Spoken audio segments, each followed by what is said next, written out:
I'm your host Keesha, and I'm here to introduce you to a sports psychologist with a passion of unlocking the full potential of athletes.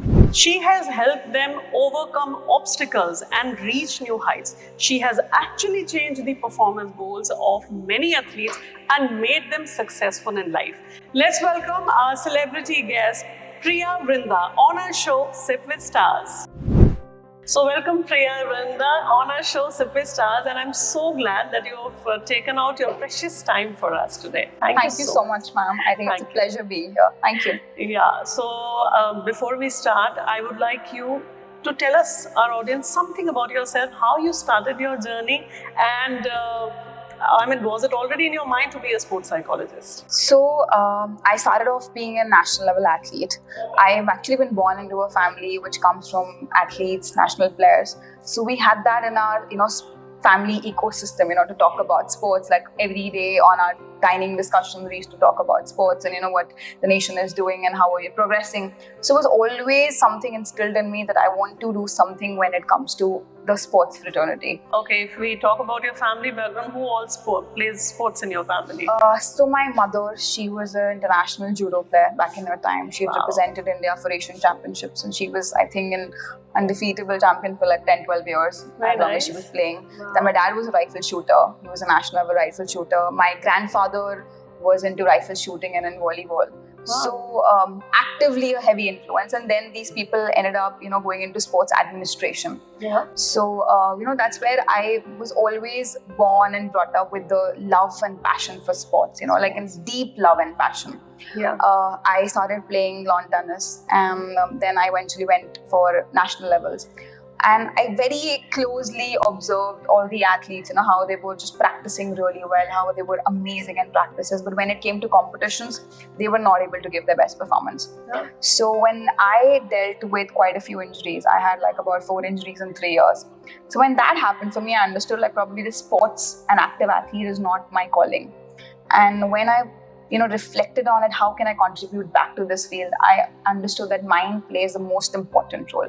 That's how you became a sports psychologist. Yes, that's how I became a psychologist. And also, I had gone through a sports psychologist when I was an athlete, and I did not have really good experience.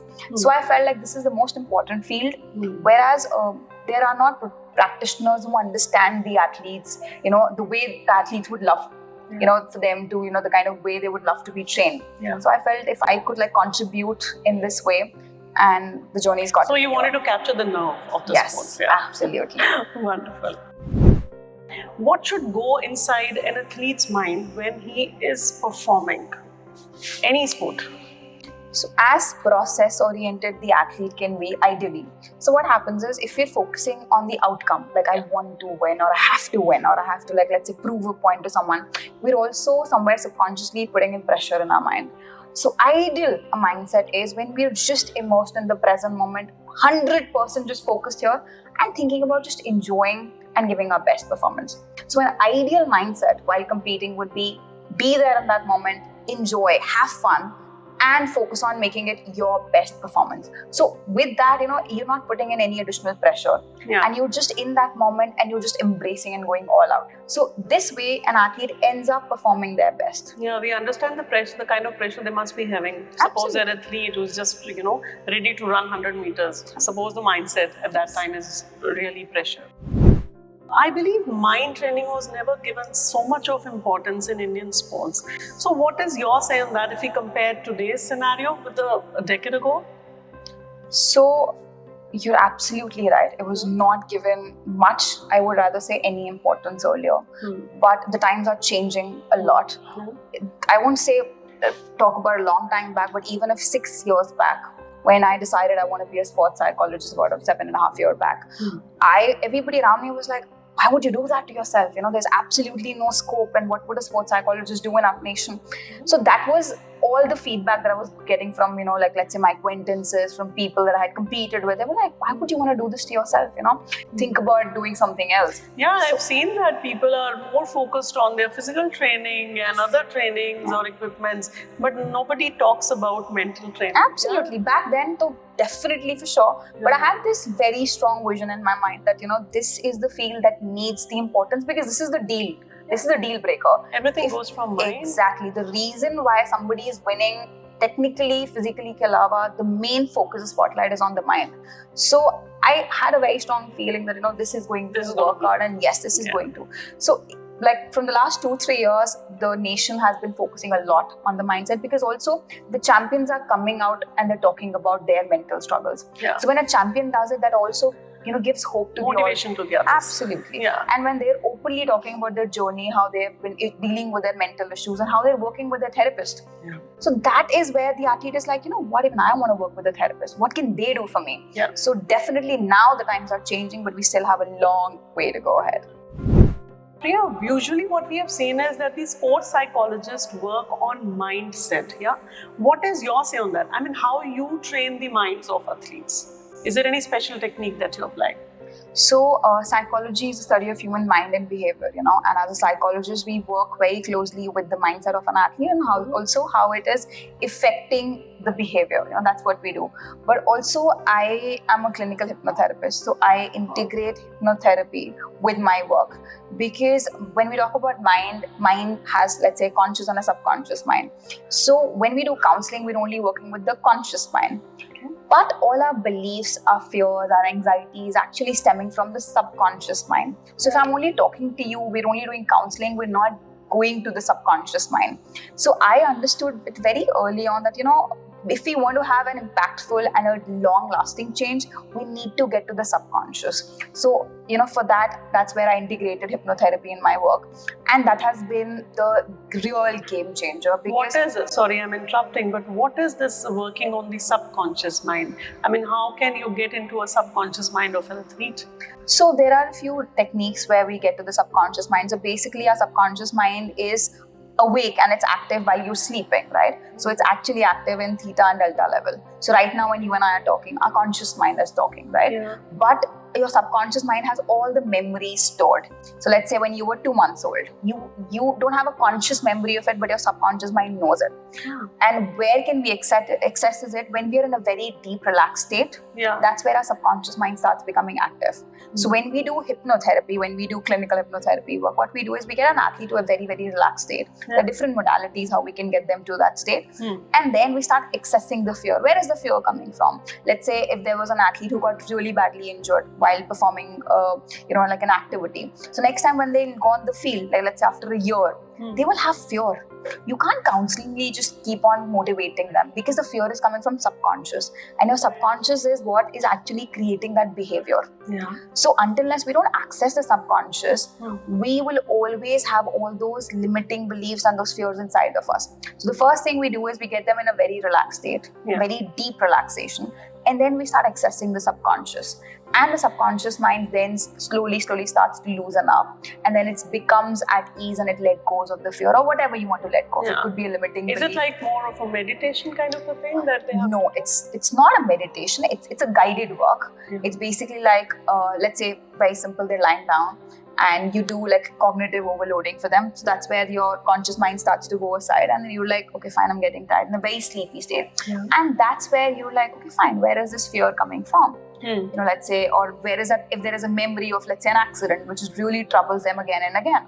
So you access it, okay, fine, let's say this happened the last time, you revisit that in the mind, and then you start to heal it.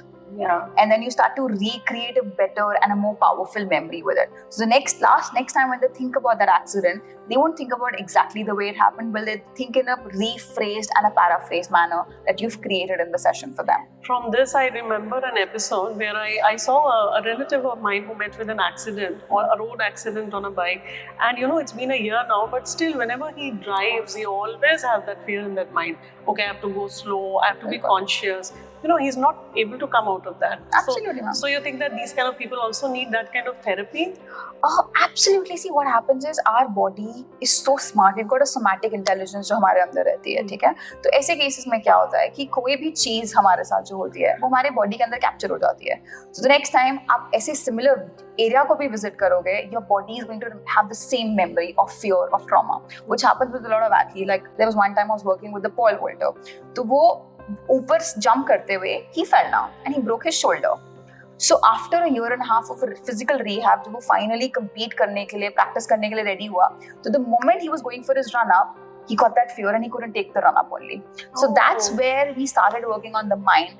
हमने mind से उस पहले वाले fall वाली memory को धीरे धीरे erase किया एंड वी क्रिएटेड, हमने फिर उनकी जो पास्ट की पावरफुल अच्छी परफॉर्मेंसेस थी उसको माइंड में ज्यादा इम्प्रेस किया और ज्यादा हैवी. सो उसके बाद after working for 2.5 months when he went to take that run up again, so this time वो एक्सीडेंट की मेमोरी की जगह है उनकी वो पावरफुल परफॉर्मेंस वाली मेमोरी ज्यादा हेवी थी. So that's how they could go and he could take that run up properly. So I think sports psychologist plays a very big role in this, because obviously if he's not able to come out, he cannot perform. The performance is impacted. That's how we lose a lot of our athletes also after injuries. Very few are able to make that comeback because a lot of them just get succumbed to अब तो नहीं हो पाएगा.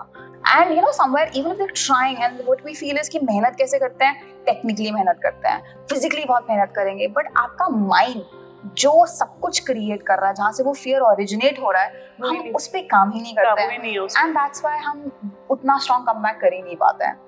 So do you think the sports psychologist can change the overall well-being also? Absolutely, ma'am. So as a sports psychologist, we work on dominantly 2 areas when it comes to an athlete. The first and the foremost being overall well-being, and then second it is high performance.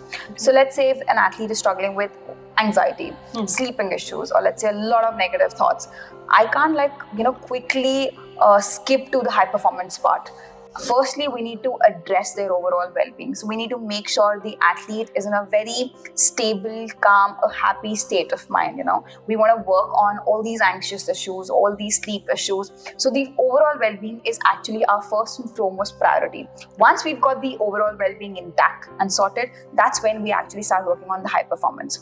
Because if we just straight away focus on high performance, then we'll never be able to go higher, because we always keep falling back because of the well-being issue. So the base has to be strong. Yes, the base, the foundation has to be very, very strong. Okay, what do you think the most common obstacle that the athletes usually face during their practice sessions and all? So the most common obstacle and the most common area that we usually end up working is there's a lot of self-concept issue. When I talk about self-concept, that is the self-esteem, the self-belief and the self-confidence. So usually क्या होता है, an athlete is not able to convert their performances. The key factor being is they don't believe in themselves enough. So the issue of having a lot of doubt that I can do, that can I do it, like will I do it, and this thing about expectations, what if I don't live up to my expectation, or what if I disappoint my coaches or my parents. So the doubt that creeps in, and also not believing in ourselves enough is actually one of the key factors that we end up working with the athlete, and also something that they struggle with the most.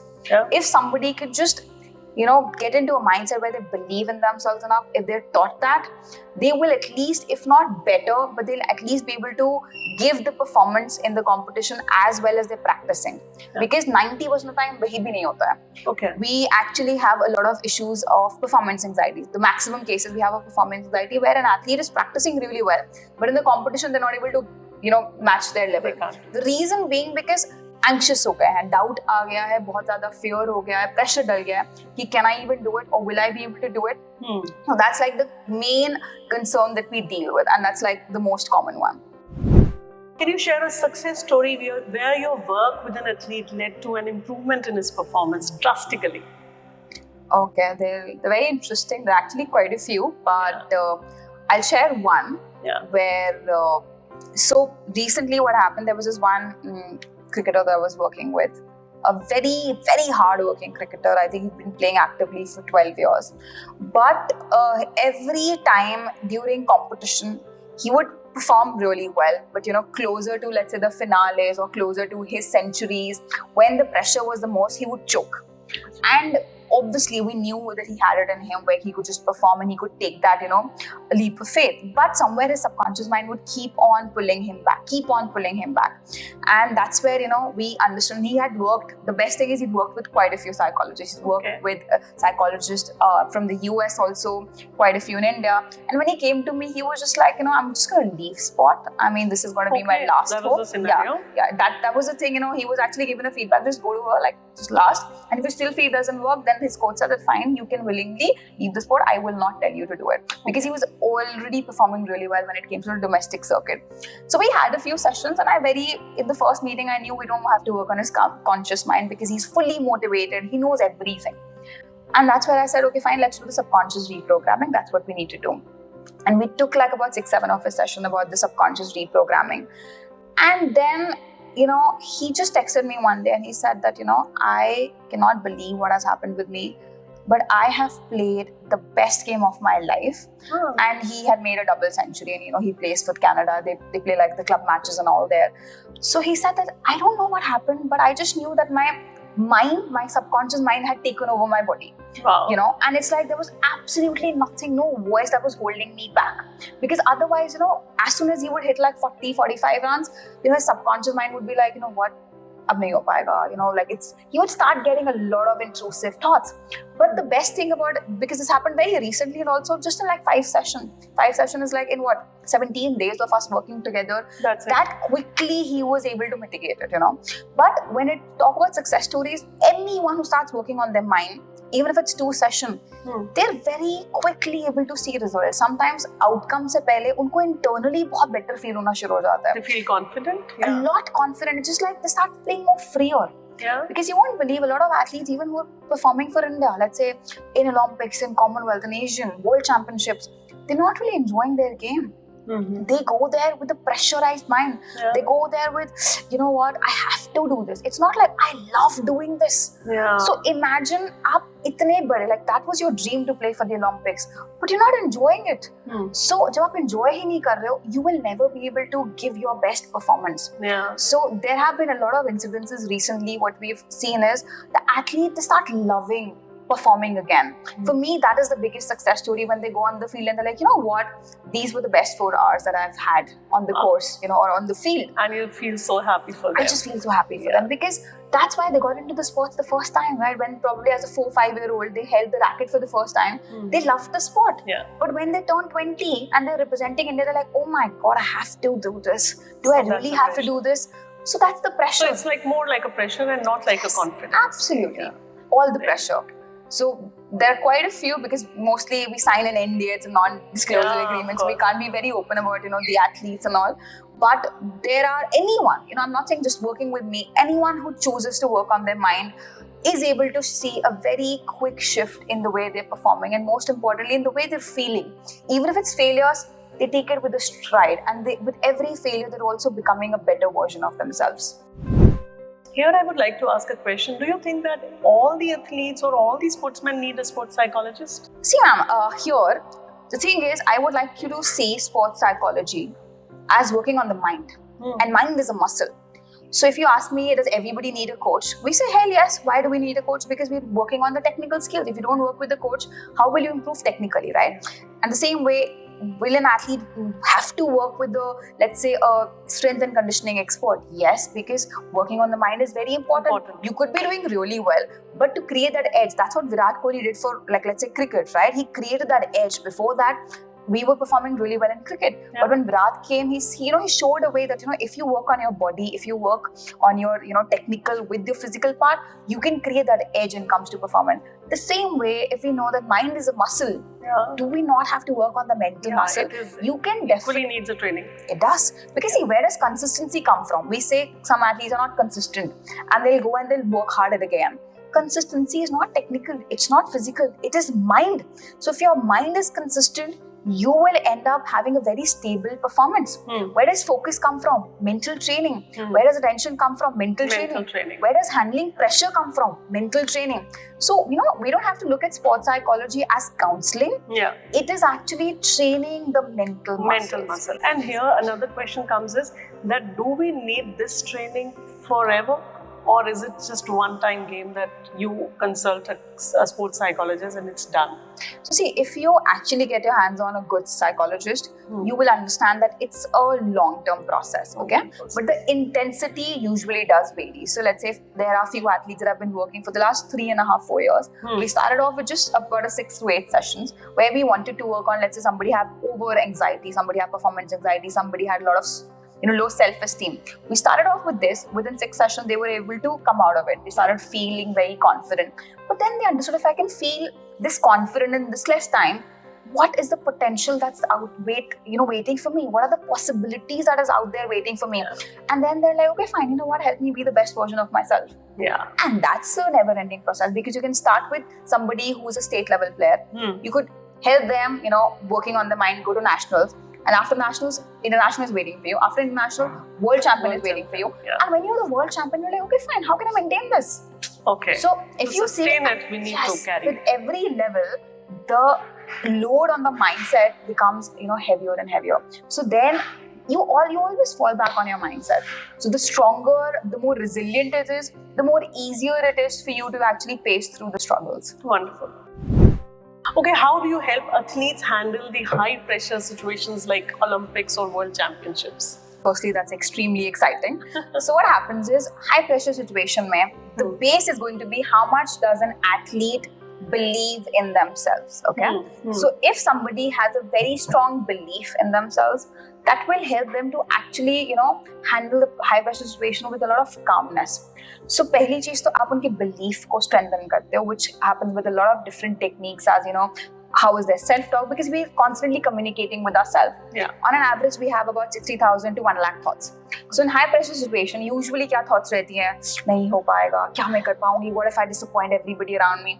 So आप अपने self-talk को पहले तो बहुत ज़्यादा facilitative और helpful बनाते हो. So first being that you make your self-talk your biggest weapon, and then you have a lot of relaxation techniques there. Because in high pressure situation, let's say we're talking about Olympics, there's so much pressure, there's so much at stake. If you are not relaxed, your body will be tight. And if you're tight, you will actually play a very constricted game. Yeah. Because when our body and our energies are open, that's when we're able to give our best performance. So what happens is, sometimes athletes, they'll do physical relaxations. They probably do warm-ups, they'll do cool downs, they'll do like little massages, which is amazing. Yeah. But also emotional and like energetic cool downs is very, very important. So in energetic cool downs, what happens is we do a mind-body relaxation, not just like a physical relaxation, but when the mind-body relaxation happens, we do body scan, we do a few progressive muscle relaxation. But mostly, again, I do this with hypnosis. So we go to subconscious mind, we start tapping into the subconscious, and then we start putting commands in the body for relaxation. So that's a very deep level of relaxation. So when that happens, that also starts helping you ease off that pressure that you've been holding on to subconsciously. अब मुझे ऐसा feel किया, मतलब आपकी बात सुन के मुझे ऐसा लगता है कि एक स्पोर्ट्स साइकोलॉजिस्ट की जरूरत ना शायद बचपन से ही पड़ जाती है. जब बच्चा स्कूल जाके वो पढ़ाई का प्रेशर लेता है ना, और आजकल आप पेरेंट्स देख रहे हो कि कितना प्रेशराइज करते हैं, मुझे इतने मार्क्स चाहिए ही चाहिए, तुम्हें टॉपर बनना ही बनना है ना, डिस्टिंक्शन आनी ही चाहिए. I think that also the role of sports psychologist comes in, and where you can counsel a child and absolutely help them. So in this case, what happens is, because what I use in my work is I use an approach of sports psychology with hypnotherapy. So sometimes what happens is, working with a hypnotherapist can also really help you. Okay. A sports psychologist is actually someone who is working on the sports psychology bit, like working on the dynamics of sports and working on the mind and the behavior. What is hypnotherapy? Hypnotherapy is working on the subconscious. Subconscious. Yeah. Okay. So what we do is, if I get usually I love working with the younger the athletes, the younger the clients are, because your subconscious is developing from 0 to 7. Yeah. Uske baad you can't develop it, you can just change it. Okay. You can just change your existing beliefs. So the sooner, like let's say if I get an athlete who's 8, who's 9, it's very easy for me to mold him. If I get an athlete who's 30, who's 25, it's going to be a little difficult, because they have a lot of their core beliefs are already formed. So the younger you get them, the younger you're able to change it. The younger you can mold it. Okay. So that's the power. And we work with a lot of younger athletes, and you can just see how magically, they'll start believing in themselves, and they start feeling like the best version of themselves, because they don't have a lot of doubt. Okay. If somebody 25-year-old, if you tell them new certain beliefs, if you tell them like certain things, they're always going to question back. Yeah, I believe the child is easy to be counseled than an adult. They're easy to be moldable. Yeah. So the easier they can learn the tools of, let's say, high performance, the younger they can learn what potential the mind has. Yeah. The beautiful they can bloom. That's the power. You are an integrative high performance psychologist, which is very impactful. How is it different from a sports psychologist? So when we talk about integrative, what I've done is I started off with being a sports psychologist, and 2 years into the field, which was amazing. It's an amazing field to be in. But because I've been an athlete, so I kept questioning, how do I make it more powerful? How do I make it more impactful? So I was not satisfied. I was like, no, I want to make it even more powerful.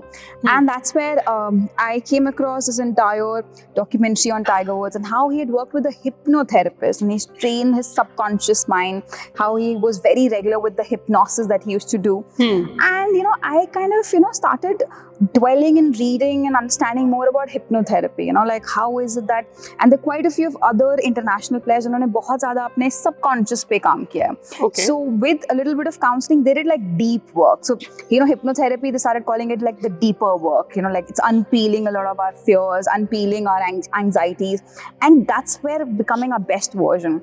So that's where I took my journey into hypnotherapy, and I did my hypnotherapy certification, and I was like, this is altogether a different world. Because in hypnotherapy, what happens is a lot of things that you don't even remember, जो आपको impact कर रहा है, आपको, आपकी performance को, तो वो सब चीज़ों को आप धीरे धीरे करके उन पे काम करते हो. आप अपने limiting beliefs जो आपके subconscious से आ रहे हैं, आप उन beliefs को एक एक करके पकड़ते हो और आप उनको untangle करके आप उनको powerful beliefs में create करते हो.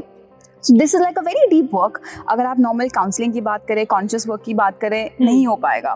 So we have to dive deep into it, and that is what creates like a very powerful change in your behavior, because your subconscious is the one that is creating and controlling your behavior. तो जब हम deep जाते हैं, तो हम बहुत like lasting effects देखते हैं. So that's what I've integrated. And then recently, the last year, I started working with access consciousness. This is again a different therapy style, which is, it does something with your energies. It accesses your energy and it starts making it more powerful. So it's like detangling your energy, but in a different way. So I believe as even a professional, जितना हम ज़्यादा काम अपने ऊपर काम करते हैं, उतना ज़्यादा हम और ज़्यादा different ways सीखते हैं, जैसे हम athlete की journey में contribute कर पाएं. So if something is taking them, let's say, for example, 10 days, how can we make it quicker? Because in sports, it's so dynamic. It's like we need quick results. So for quick results, I can't only stick back to the old traditional ways. We need to keep integrating more powerful techniques to make it powerful, more impactful for the athletes. So Priya, recently you went to Olympics, है ना? अभी आप team के साथ गए. What experiences you had, and what message you want to go to the give to the new upcoming budding sports psychologist? I want to know that. So Olympics, I think for anyone who enters this field of sports, it's the dream for them. Where do you want to go? Olympics. If it's an athlete, what's your dream? I want to go for Olympics. If it's a staff, it's a professional, where do you want to go? It's going to be Olympics. So going for the Olympics was definitely, it was a dream that I had visioned for quite a few years, and I believe that it's going to happen. So it was a beautiful experience. But other than that, for the sports psychologist, I always, even if I do some mentorship for like quite a few psychologists, the only thing I keep telling them is stay true to your gut feeling. If you feel you want to integrate certain techniques, certain tools, use that. It's so powerful, because when we went for Olympics, we met quite a few psychologists from different countries, and for some of them, they were just like mindfulness expert. There was someone who was so integrated with the mindfulness work, and they were only training their athletes with the mindfulness approach, and that was helping them so much, so it's like, but if you just keep following the textbook knowledge, it will not help us, because we have a lot of athletes, a lot of psychologists who have done their degrees from amazing universities, but they are only stuck with the theoretical knowledge. Applied work karo. It's even when you decide that you want to be a sports psychologist, start listening to interviews, start consuming athletes ke podcasts, start listening to their, like learning about their life journey, start communicating with grassroots athletes. Because क्या होगा, आपका theory जब तक applied में नहीं बदल रहा है, it's not gonna work.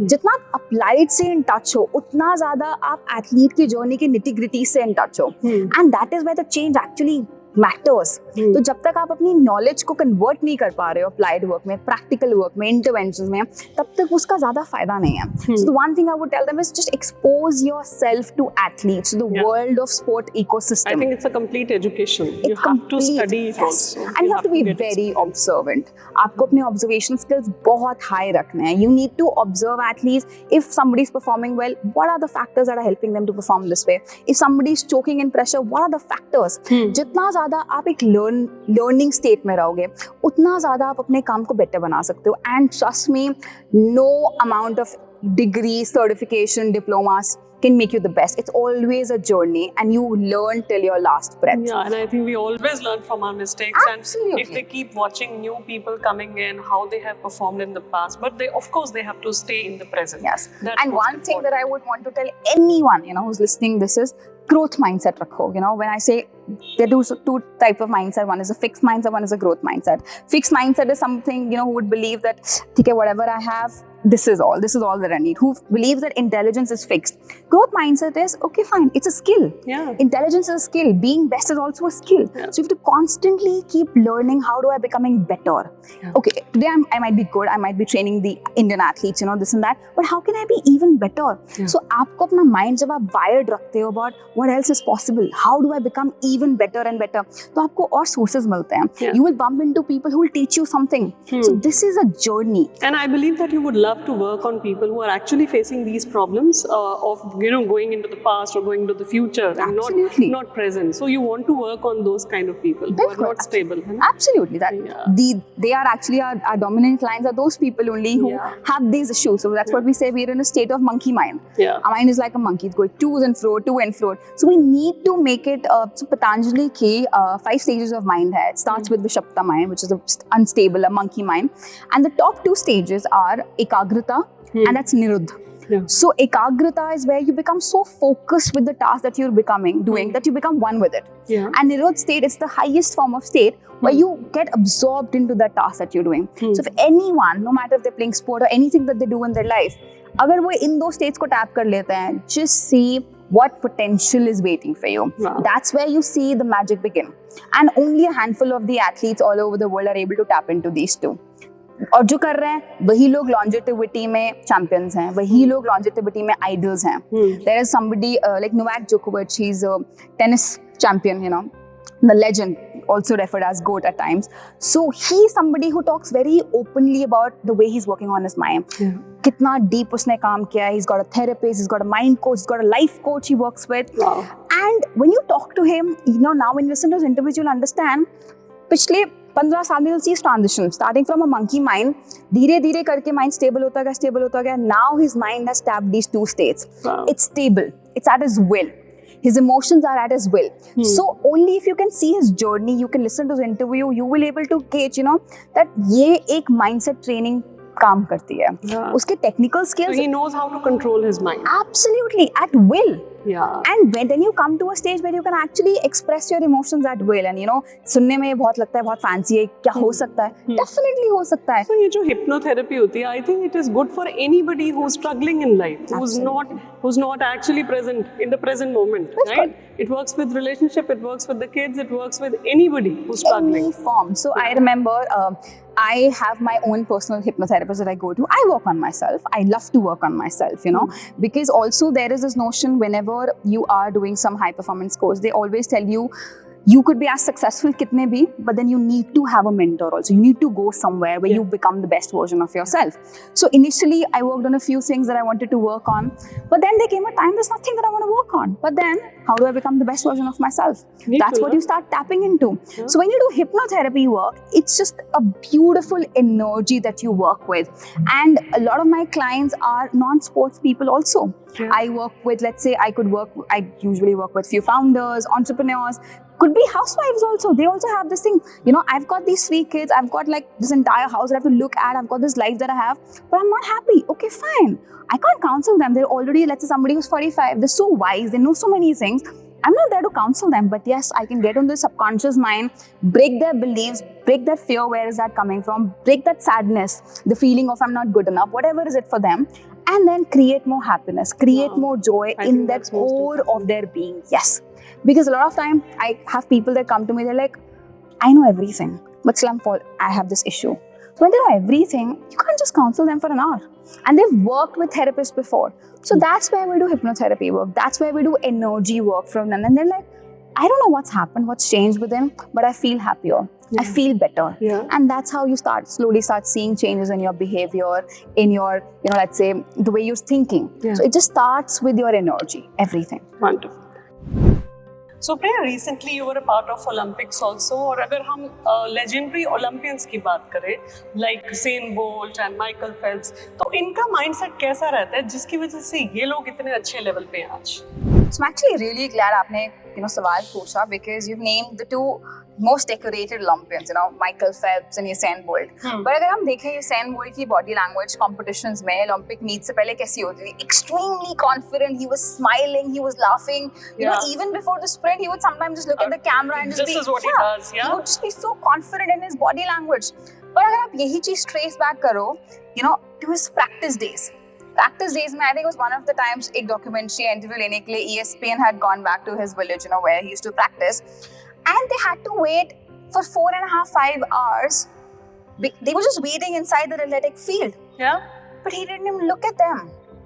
That is how razor focused he was while he was practicing. तो जो आपको वो easy, confident, happy, joyful, जो आपको यूसेन बोल्ट दिखता है ओलंपिक्स में, जब वो प्रैक्टिस करता है, he is a horse with blinders. उसे वो पूरे 10-12 लोगों की टीम ही नहीं दिखी with the van जो उसका इंटरव्यू लेने आए थे. He was just there in the practice, and that is what makes somebody a champion. Because वो लोग अपने प्रैक्टिस एक ओलंपिक्स की तरह करते हैं और वो ओलंपिक्स सिर्फ एक प्रैक्टिस की तरह खेलते हैं. एंड हमारे साथ क्या होता है, हम बड़े मैचेस को कंपटीशन की तरह खेलते हैं और प्रैक्टिस में हम यूजुअली बहुत इजी गोइंग लेजर मूड में होते हैं. And anyone who is a legend in their field, आप उनको प्रैक्टिस में देखना. That's where you see the real them. They are practicing the hardest. चाहे वो यूसेन हो गए, चाहे वो माइकल फेल्प्स हो गए, चाहे वो रोनाल्डो है, any athlete you pick, you will just see when they're practicing, they're usually the first one to go in and the last one to come out. Wow. We have seen timeless interviews of the teammates, telling about the legends. Be it Ronaldo, be it Messi, be it Kobe Bryant, be it Michael Jordan, the teammates would be like, वो हमसे पहले. So there was this one anecdote जहाँ पे Kobe Bryant was practicing and one of the players thought कि I'll go early, and then he go early. अगर team session 5 बजे था, he went at 5, and at 5 o'clock था, he went at 4. तो अगर वो 4 o'clock वहाँ पहुँचा, Kobe was there since 3:30, and when 4 o'clock he was drenched in sweat.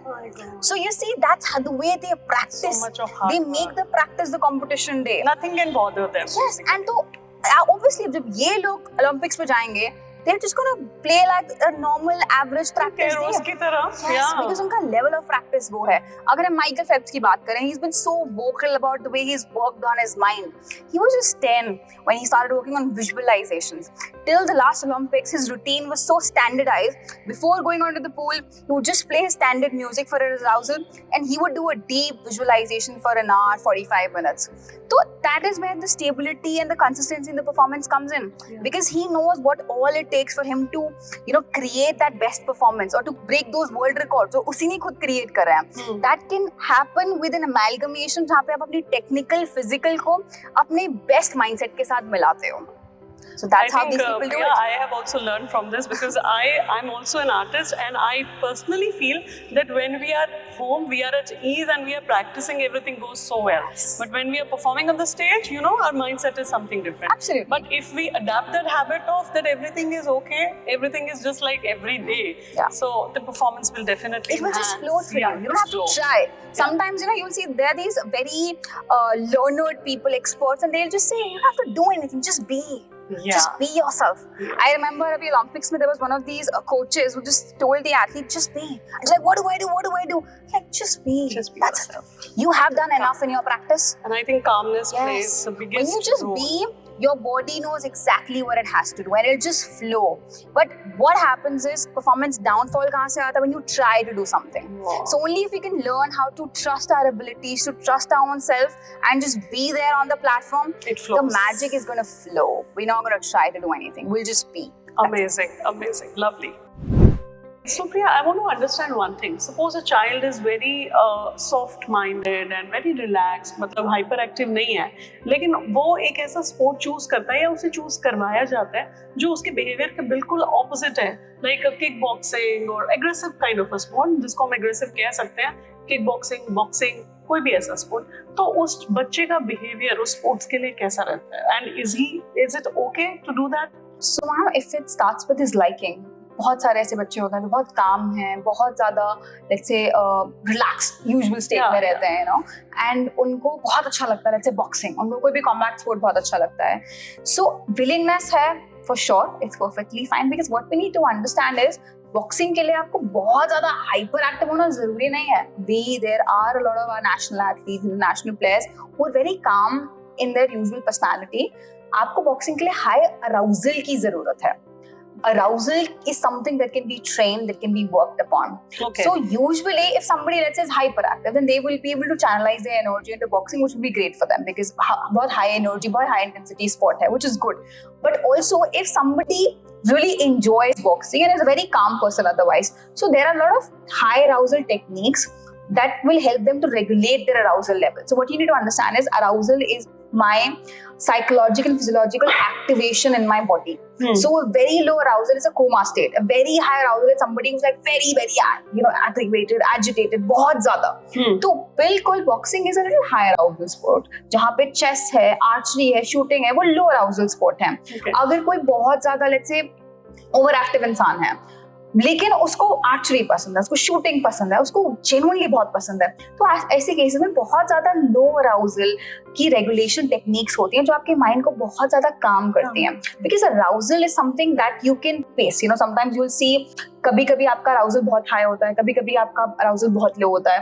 तो ये आप टेपर कर सकते हो with certain skills. So coming back to the question, अगर कोई काम बहुत रिलैक्स यूजुअली एक एथलीट रहता है, समबडी उनकी पर्सनालिटी लेट बैक है, बट वो कुछ अराउजल टेक्निक्स के साथ अपना अराउजल हाई करके they can easily perform a game like boxing and all. We have worked with a lot of boxers who are again very, आप देखोगे वो इतने काम कंपोज रहते हैं, and when they go on playing they're an entirely different person because the mental switch is on.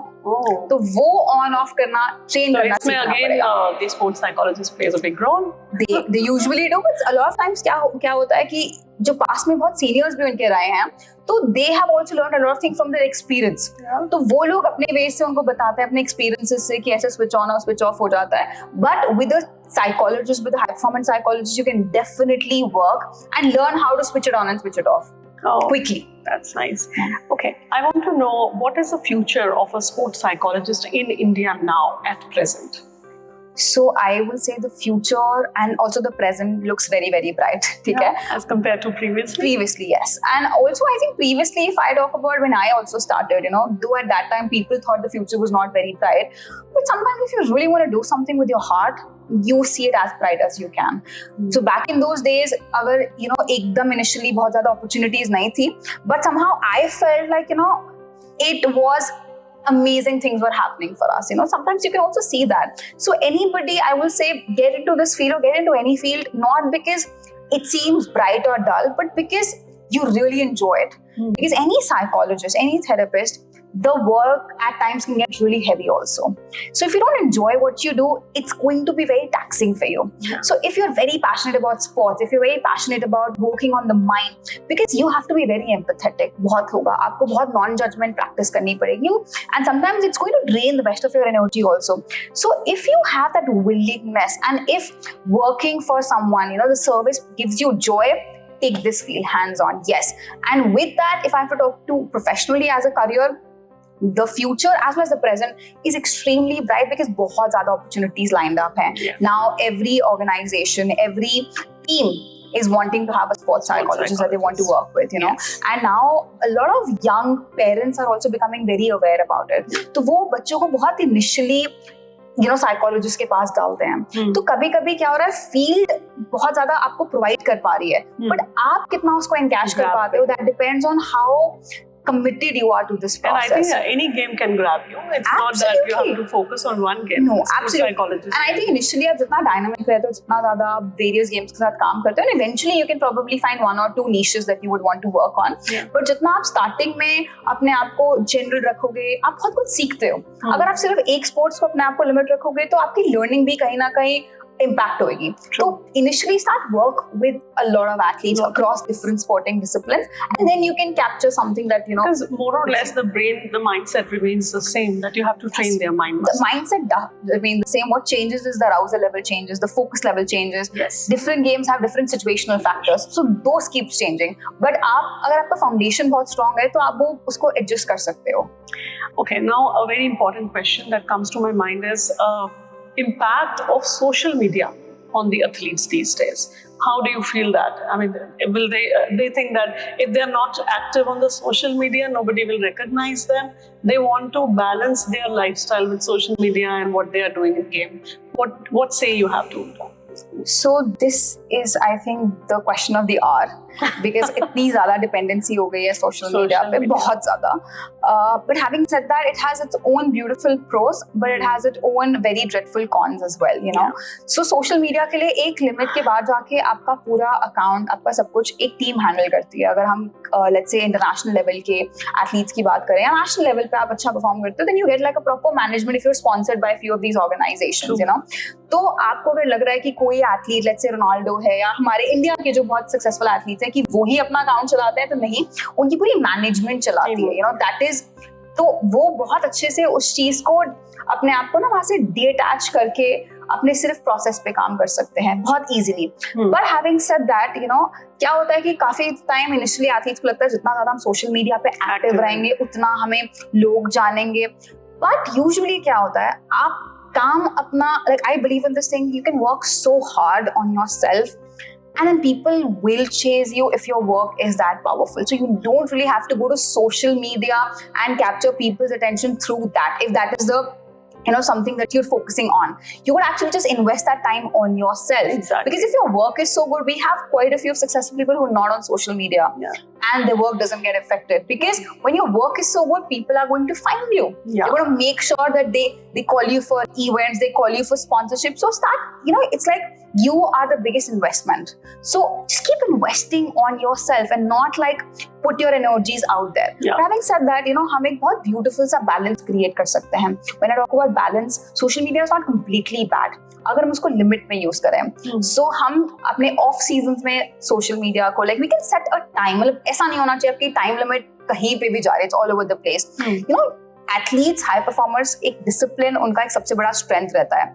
Give yourself half an hour, 45 minutes, 1 hour. Start with 1 hour every day. Where you're like, fine, this is where I'm going to consume or this is where I'm going to use my social media.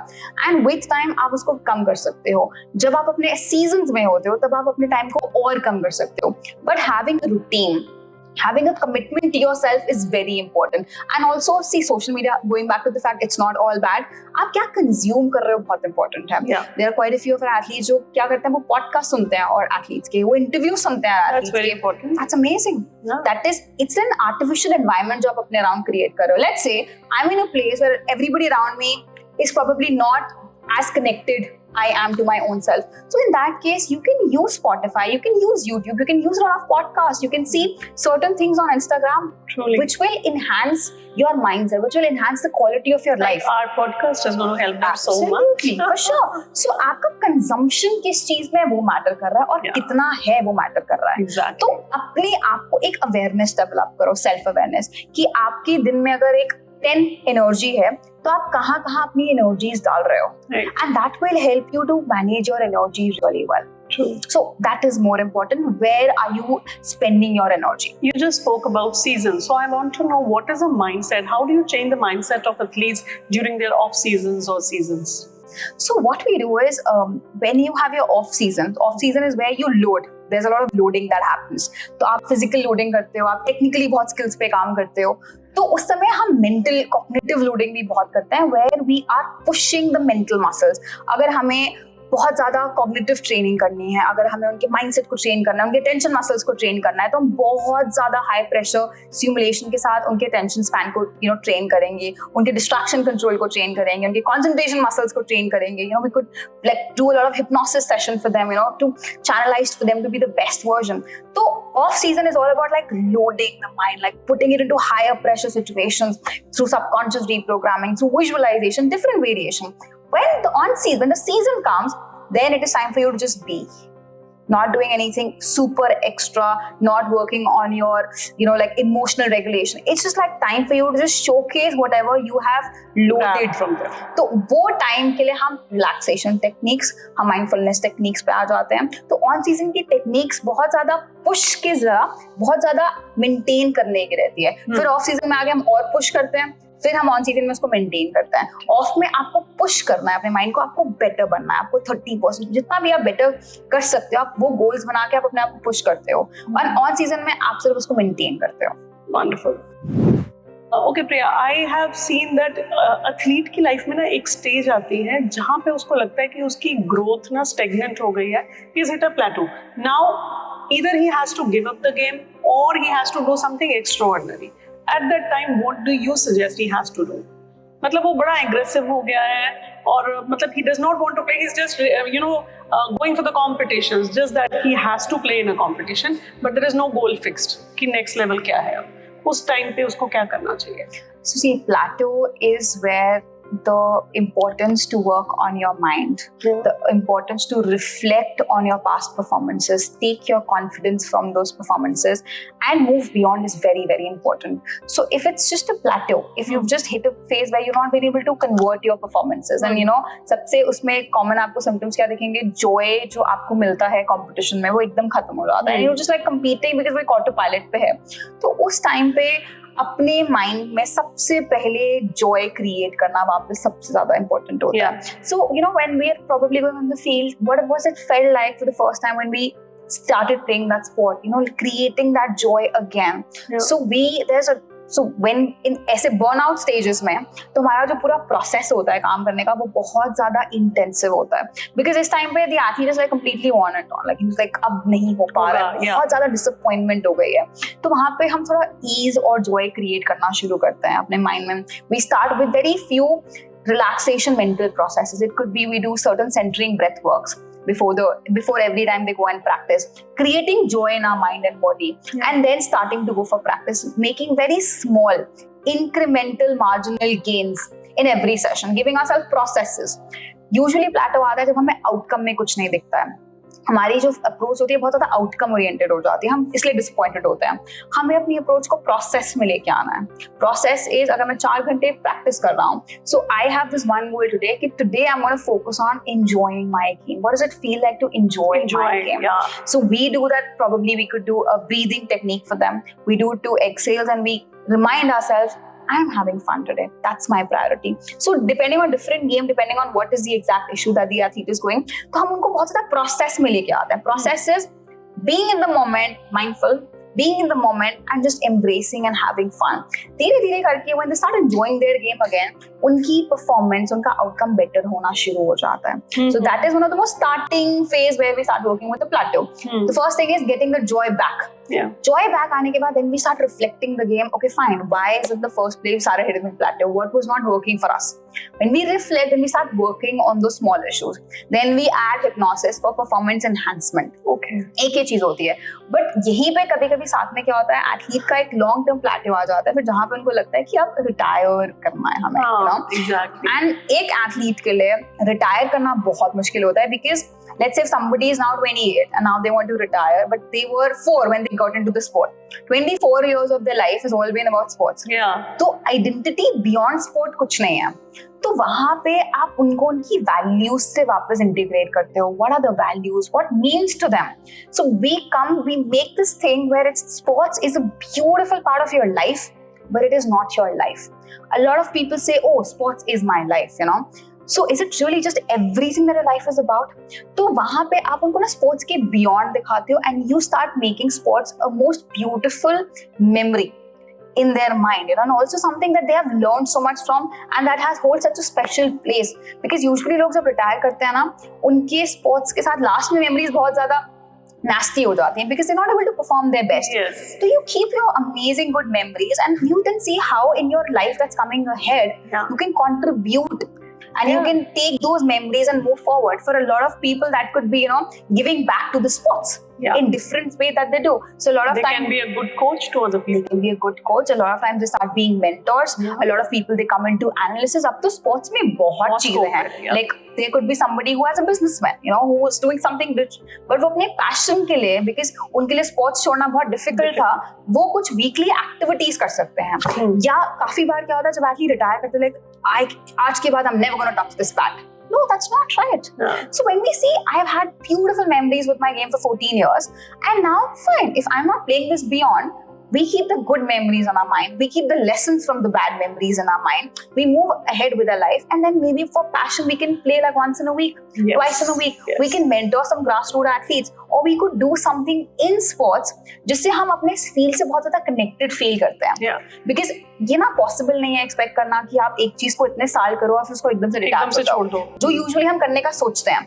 So how can we make it a part of our life where it's not affecting us, but also we're contributing to the field? तो वो service आ जाती है वहाँ पे. क्योंकि मुझे लगता है प्रिया ये जनरली तब होता है या तो कोई हेल्थ इश्यूज आ जाते हैं एथलीट की लाइफ में, या फिर फैमिली प्रेशर इतना ज्यादा होता है that they are unable to give time to their sport.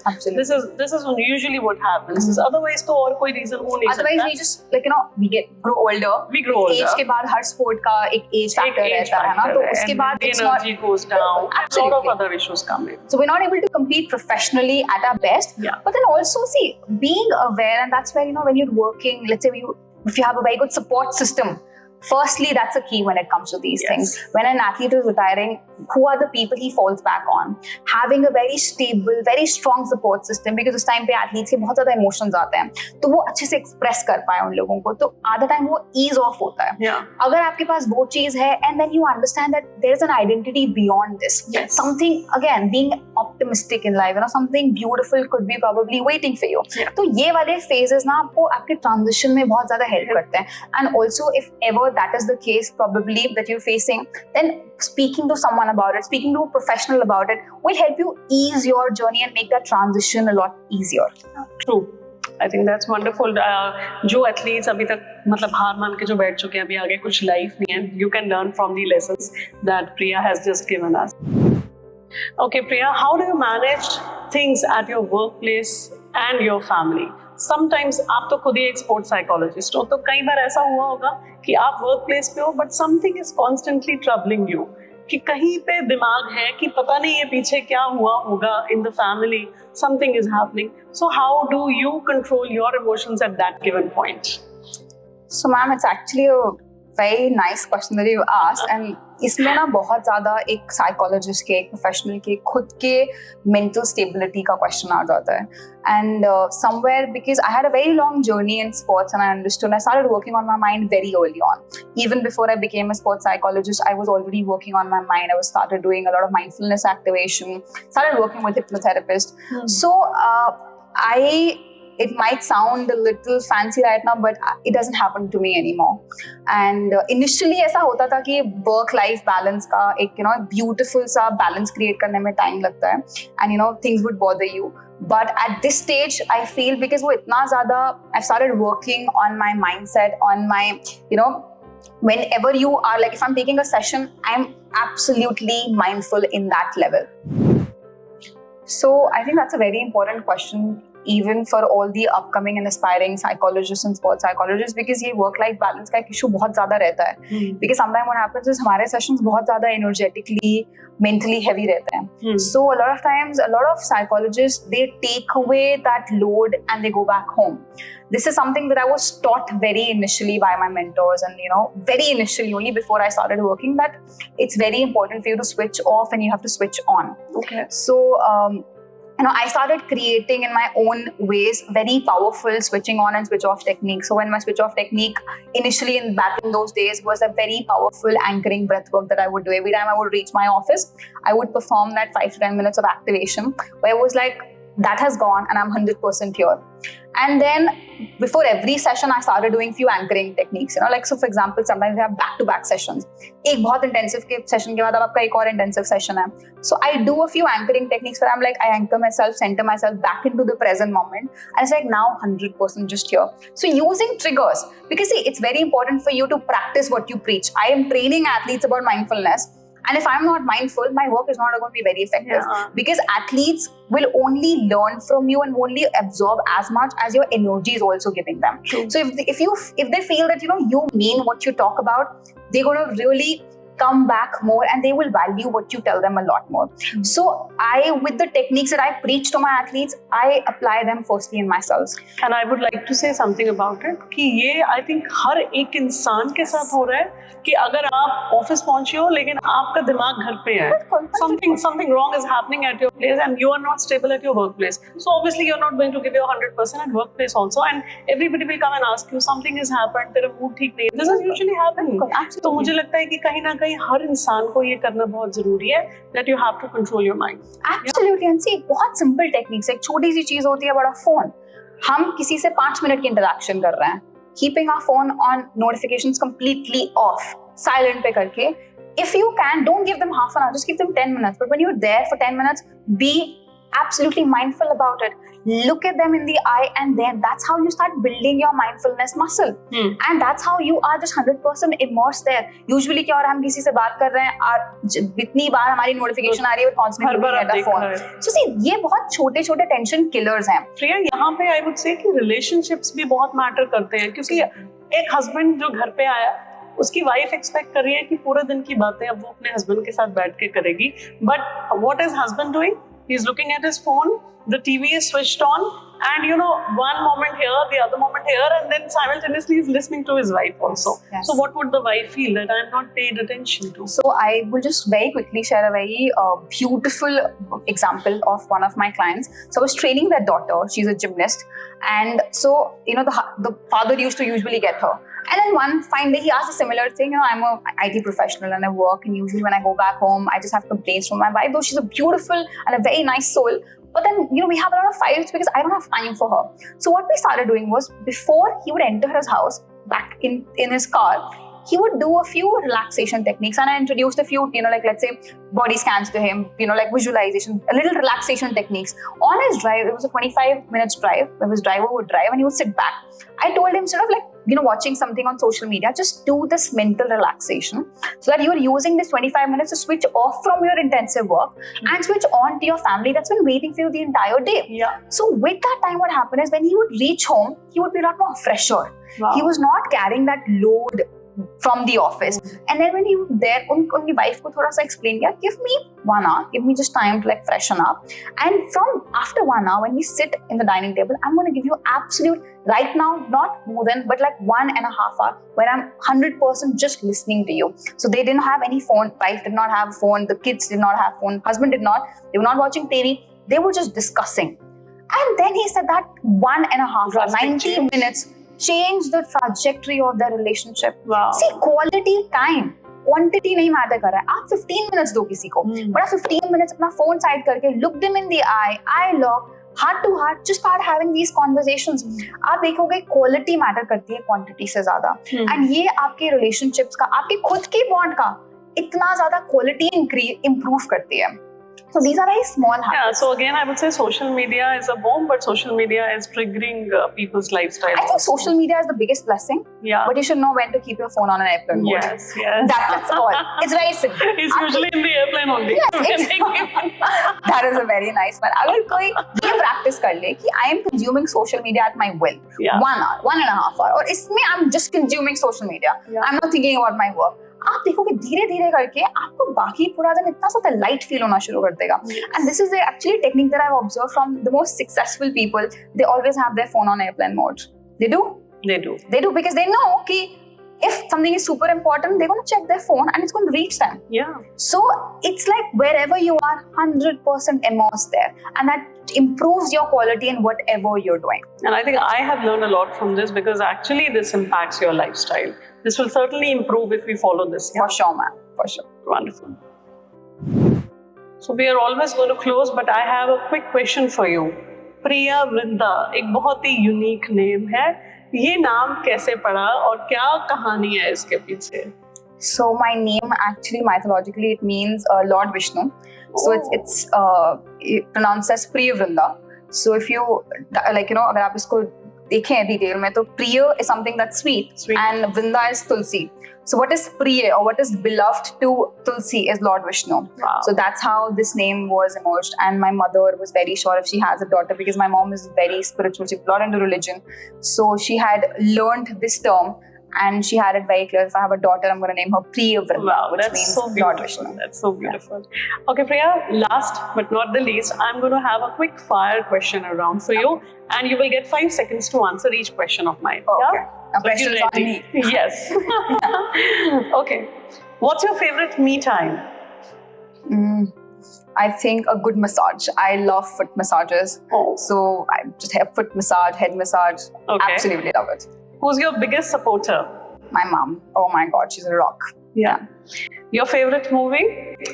Shawshank Redemption. Okay. Love it. Your favorite destination in India and international? In India, it would be Leh. I am partially Himachali, so anything in Himachal, I love it. Okay. But Leh, definitely. And abroad, it would be Norway and Iceland. Okay. And your dream sports car? Aston Martin. Very soon. If you're not a sports psychologist, what would you be? I think a full-time healer. Healer? Yes, I love shamans. I don't know आप में से किसको shamans पता है, but just search them. It's a tribe in Arizona जो heal करते हैं लोगों को natural herbs के साथ. Okay. So I somewhere feel I would have loved to be like an authentic healer. Actually, your personality is also like that you will keep healing people. Thank you so much, ma'am. I think that's very kind of you. But definitely like a full-time healer. Okay. And your most superstitious habit? I would say superstitious habit, but just I have this thing. We've got, like in both my houses, we've got idol of Hanumanji. So before I go anywhere out, I make sure I lock my eye, or if wherever I am, before anything that I do, which is big or small, I'll just lock my eye with him and I just say, "You've got it."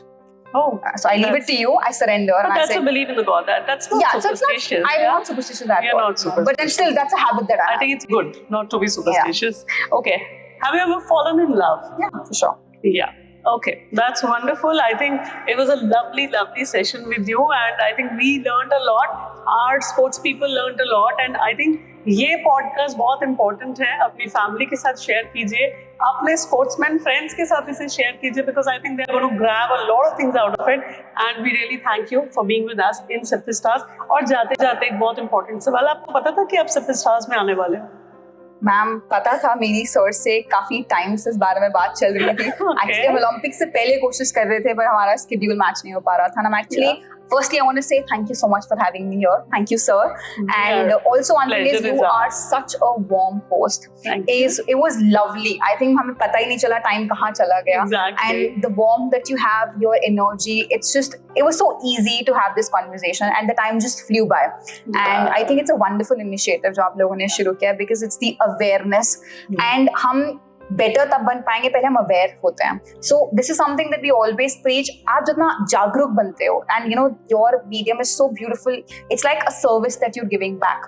You providing service where you are getting best professionals in their fields, and आप लोगों को एक service provide कर रहे हो कि you know if you can't afford it, even if you want to think about it, see, आप इसको देखो and then see how you can become better and better. So I think it's a wonderful initiative, and hats off to you. And I'm really excited to see Sipwithstars break all the records on YouTube. Thank you so much, and I always repeat it in my every podcast that कि ये जो podcast हम बनाते हैं और जो हम guest अपने साथ जोड़ते हैं, ये already हमारे लिए celebrities हैं, because we do not focus on very, very renowned personalities, but for us they are the superstars, because they are bringing so beautiful information for you जो आपकी लाइफस्टाइल, आपकी जिंदगी बदल सकता है. तो इस पॉडकास्ट को अपने फ्रेंड्स, अपनी फैमिली के साथ शेयर कीजिए, ताकि ये इंफॉर्मेशन, जरूरी इंफॉर्मेशन उन तक भी पहुंच सके और वो एक अच्छे इंसान, एक better human, a better sportsman बन सके. So that was your host Keesha signing off from Sipwithstars.